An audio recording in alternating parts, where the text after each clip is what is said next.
நம்ம ஸ்வேதா இருக்க வேண்டிய இடம். இப்படி கொஞ்சம் கூட எந்த ஒரு தகுதியும் இல்லாத ஒருத்திக்கு முத்தரசம் கூட உட்காரத்துக்கு வாய்ப்பு கிடைச்சிருச்சு. ஏன் ஸ்வேதா இப்படி பண்ணா? எங்க போனா? ஒண்ணுமே புரியலையே மருது. பெரியவாள் 2 பேரும் ஆசீர்வாதம் வாங்கிக்கோங்க.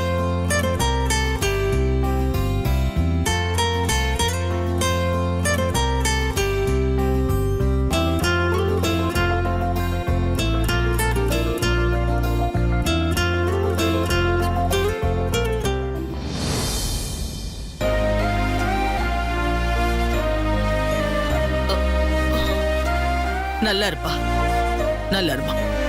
எழுந்துரு. உன்னை மாலையும் கழுத்துமா பாக்குறதுக்கு தான்ப்பா இந்த உயிரையே தக்க வச்சுக்கிட்டு இருந்த. ஆனா இப்ப இப்படி ஒரு சூழ்நிலையில உன் கல்யாணம் நடந்துருச்சேன்னு மனசுக்கு கொஞ்சம் வருத்தமா இருக்கு முத்தரசு. மத்தபடி வேற ஒண்ணும் இல்ல முத்தரசு. மாமாட்ட ஆசீர்வாதம் வாங்குங்க. போப்பா.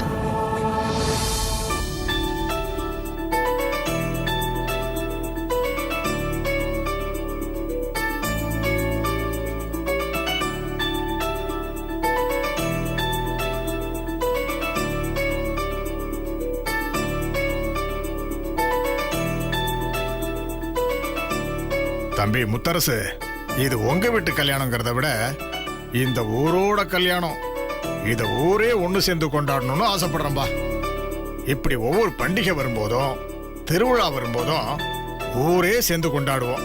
அதே மாதிரி உங்க கல்யாணத்தையும் எல்லாருமா சேர்ந்து விருந்து வச்சு ஆடல் பாடலுமா கொண்டாடணும்.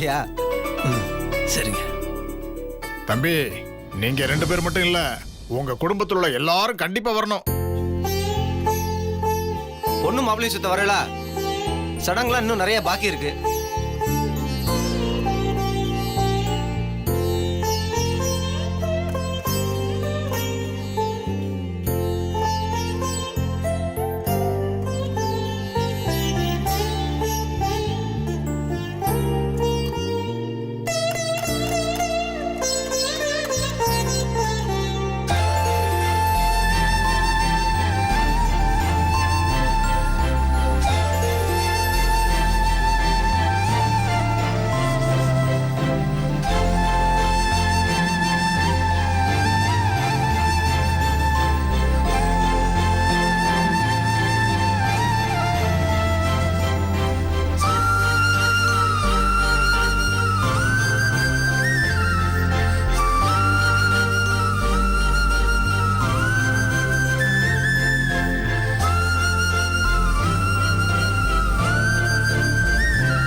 ஐயா வாங்க, மோதிரம் போட்டு விளையாடுங்க.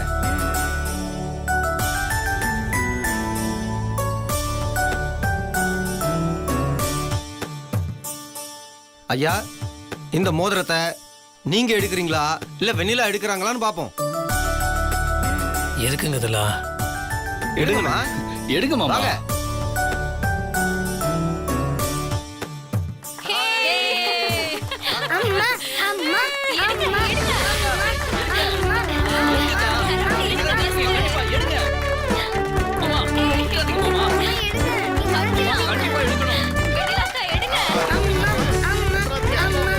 நீங்க தான் எடுக்கணும், எடுங்க.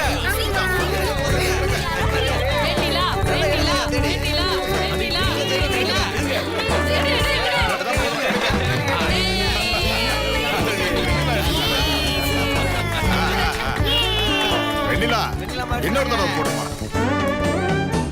முத்தரசு, இந்த தடவை நீ தான் எடுக்கணும். எடுப்பா. எங்க போதுங்க. நீங்க எடுத்துங்க.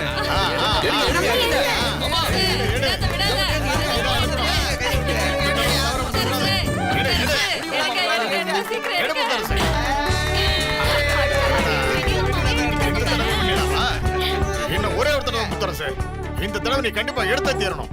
ஆமா. மாமா மோதிரத்தை எடுக்க மாட்டேங்குது. பரவாயில்ல, நீங்க எடுங்க.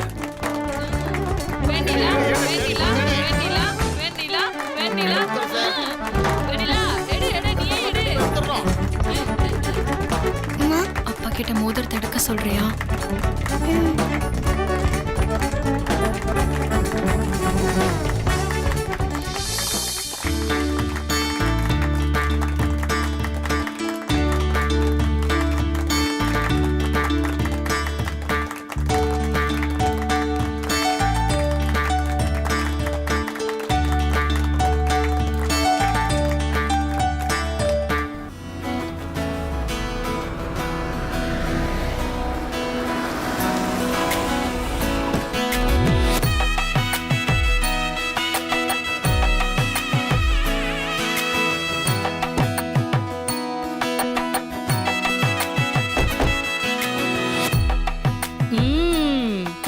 தாயி, உங்க 2 பேரையும் ஜோடியா பாக்குறப்போ என் மனசு நிறைஞ்சு இருக்கு.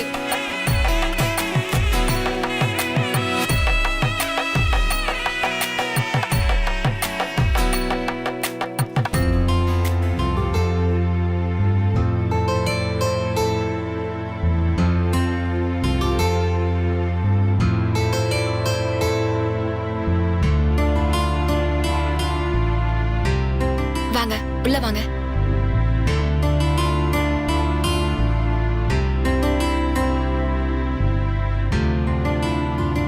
வாங்க வாங்க வாங்க வாங்க உட்காரு முத்தரசு. தண்ணி கொண்டு கொடுமா.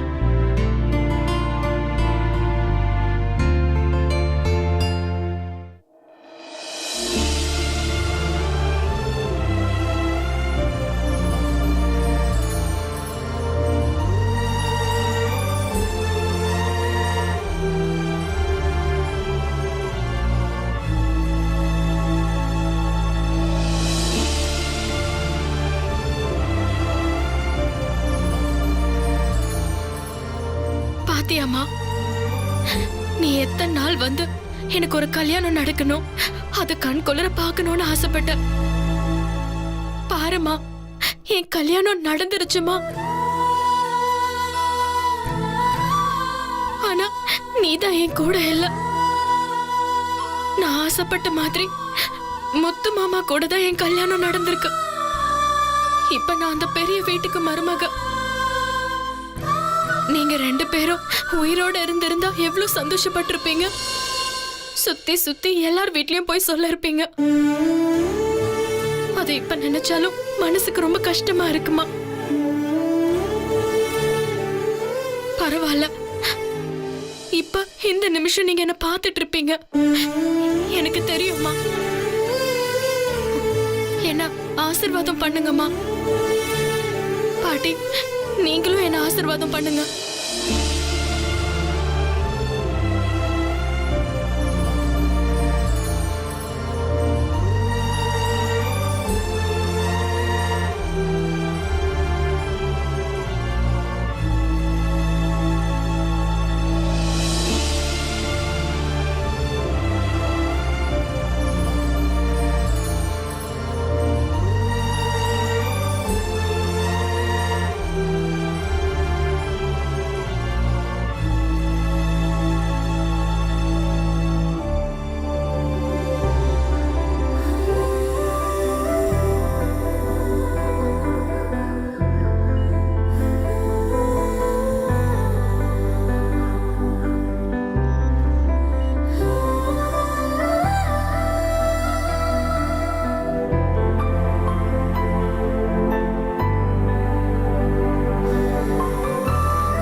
என்னம்மா நிலமரி, என்னமாச்சு? என்னம்மா இதெல்லாம்? என்னாச்சு? இனி என்ன ஆகணும்? எங்க எங்க ஸ்வேதா? அந்த ஸ்வேதா என்ன திரும்ப திரும்ப ஏமாத்திக்கிட்டே இருக்கா. அவளுக்காக நான் என்னெல்லாம் பண்ணி வச்சிருந்தேன் அத்தனையிலேயே மண்ணை வாரி போட்டுட்டு கொஞ்சம் கூட அதுக்கான குற்ற உணர்ச்சி இல்லாம போயிட்டாடா.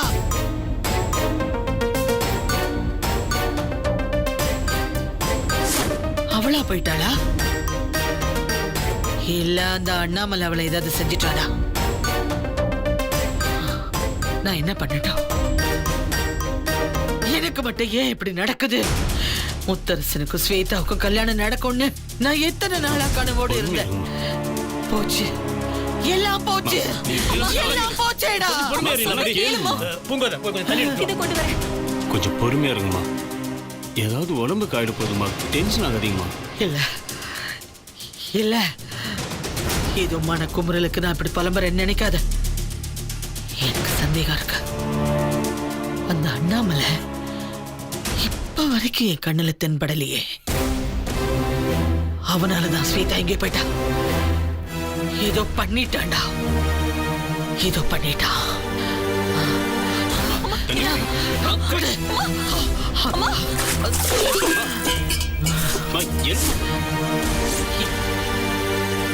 இனி என்ன சொல்லி என்ன ஆக போகுது? இத்தனை நாள் பட்ட கஷ்டத்துக்கு எந்த பலனும் இல்லாம போயிடுச்சு. நான் சொன்ன புரிஞ்சுக்கோங்கம்மா, கொஞ்சம் பொறுமையா இருங்க. கொஞ்சம் அமைதியா இருமா, பேசாம கொஞ்ச நேரம் படுமா. படுத்து என்ன அமைதியா இருக்க சொல்றியா? ஆத்திரம் இருக்கணும். என் மனசுல அந்த ஆத்திரம் இருந்தாதான் நினைச்ச காரியத்தை நினைச்ச மாதிரி முடிக்க முடியும். நீலாம்பரி, சொன்னா கேளுமா. நீ உணர்ச்சி வசப்படுறதுனால எதுவும் மாற போறது இல்ல. எப்படியோ நடந்தது நடந்துருச்சு. இனி என்ன பண்ணணுங்கிறத பத்தி நம்ம யோசிக்கணும்.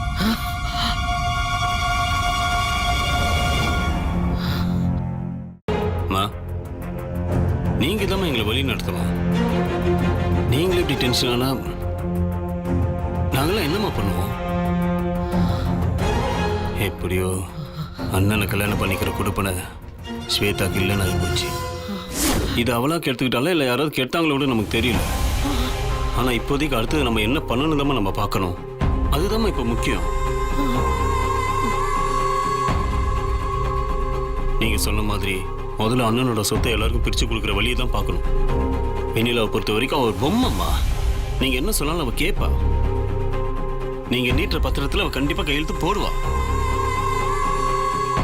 நீங்க முத்தண்ணன்ட்டு பேசி முதல்ல சொத்தை பிரிக்கிற வழியை பாருங்க. சொத்து நம்ம கைக்கு வந்துட்டா அதுவே நமக்கு ஒரு பெரிய பலம். அதுக்கப்புறம் என்ன நடக்கணும்னு நாம தான் முடிவு பண்ணணும். புரியுது இல்லம்மா?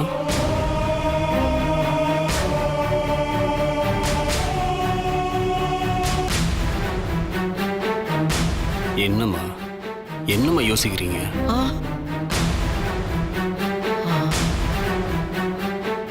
பேசுறேன், முத்தரசனை பார்த்து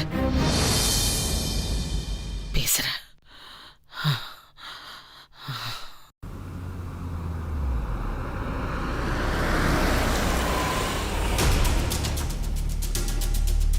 அம்மா, அண்ணன் வந்துருச்சு போல இருக்க.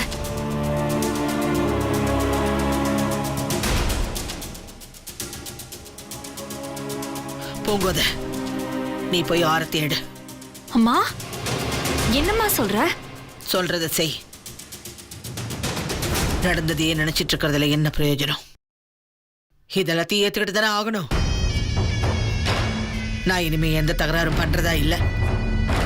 நீ போய் ஆரத்தி எடு. போ. சரிம்மா.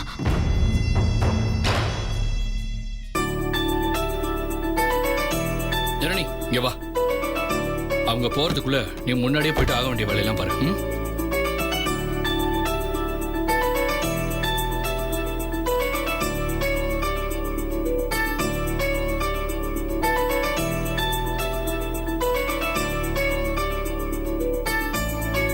நீங்க போய் மத்ததெல்லாம் எடுத்துட்டு வந்துருங்க.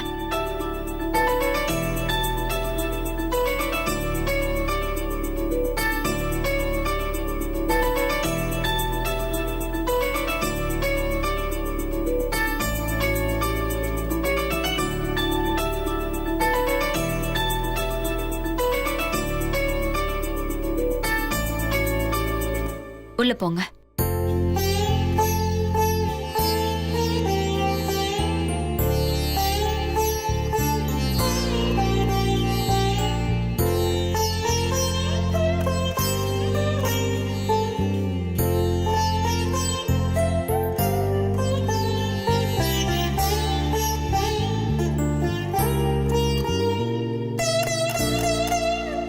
வலது காலை எடுத்து வச்சு இந்த படிநிலை தட்டி விட்டு உள்ளவாமா. அப்பதான் வீடு நல்லா இருக்கும்.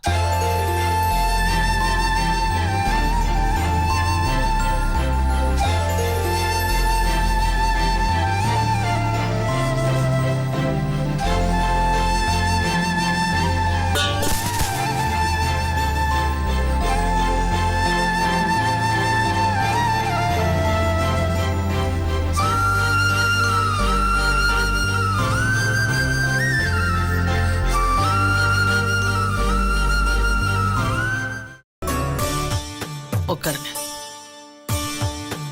போங்க.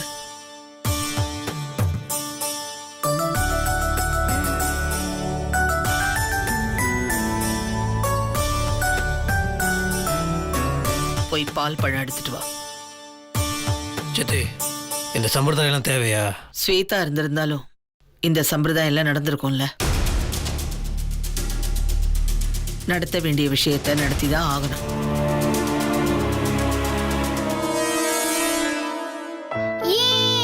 எங்க அப்பா அம்மா பால் பழம் சாப்பிட போறாங்க. அப்பா பழத்து போற நீங்களே டபக்கு டபக்குன்னு சாப்பிட்றாதீங்க. வெண்ணிலாமாக்கு கொஞ்சம் ஊட்டி விடுங்க. ஓகே?